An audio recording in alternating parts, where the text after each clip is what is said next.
there is a fundamental problem there. And maybe I firstly introduce a little bit what we are doing to get the point. The European Business Association, we are representing more than 100 Georgian businesses, and actually 90% of them are SMEs.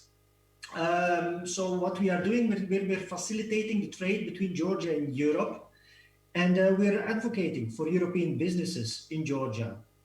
Our work is actually policy-based, so we do research studies, we make position papers, and we actually just did a position paper on digitalization in Georgia. Actually, it was quite active because due to the pandemic, everybody went from the normal business to the online business, and we faced some problems there. The smaller businesses, the first biggest issue actually, I would say, was the laws. Georgia was not that far yet in laws on e-commerce. There was a lack of executive mechanisms. So Georgia had a problem there. And Georgia was working on it, but unfortunately this summer suddenly the pandemic, everybody got used and it went downhill again. People started again just normal working. In my view, and especially in Georgia, you really see a difference between the big business, the large businesses, and the SME sector. A large business, it has the financials, it has, like World Bank was telling also, it can make infrastructures, it can make, for them, focused databases. An SME doesn't have that. An SME has to rely on available products on the market already, which they can share, which people develop. But when people develop, they need a mass customer base, because an SME doesn't have a lot of money to pay, so they need a lot of customers to develop. And there we have a problem in Georgia, two problems actually. First one is that the lack of scale, the scale of the market. Georgia is not a big market. So most developers would not go to Georgia, would prefer to be in Europe. The second, connected to that, Georgian language.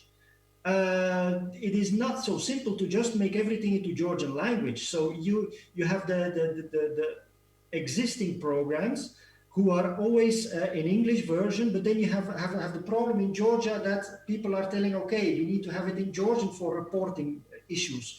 So that brings up the price for SMEs, which is very difficult to pay for.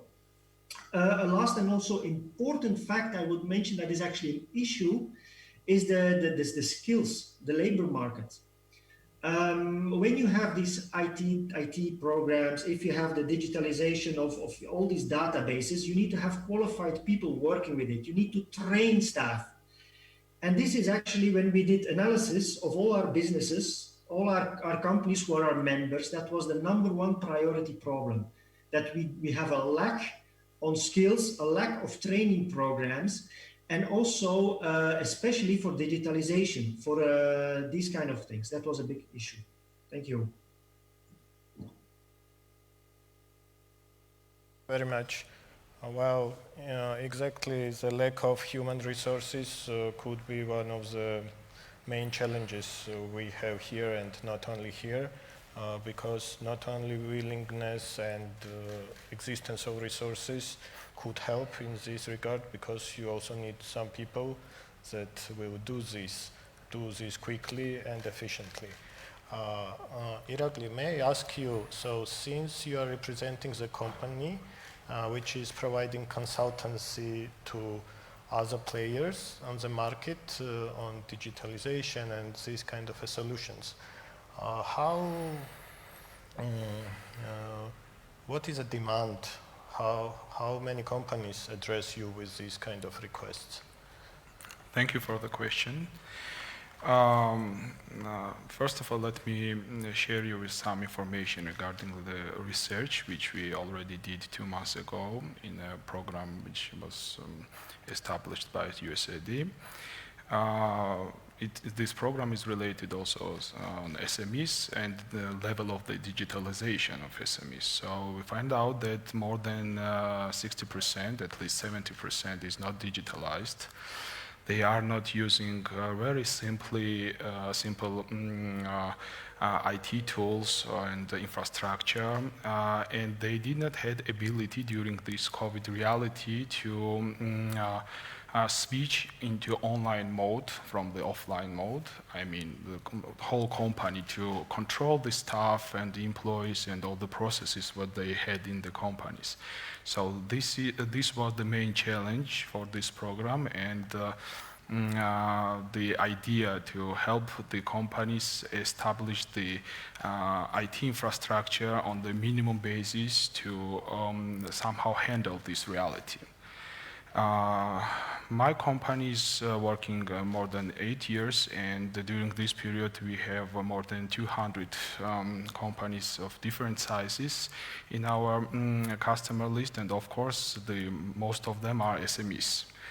And I can tell you that the general problem, of course, as the other speakers mentioned, are the skills, IT skills, and also the education, because the business owners in SMEs, they are not educated in IT and they don't understand the value of this digitalization, how they can use this digitalization in terms of their business, to grow their business and to make this business established.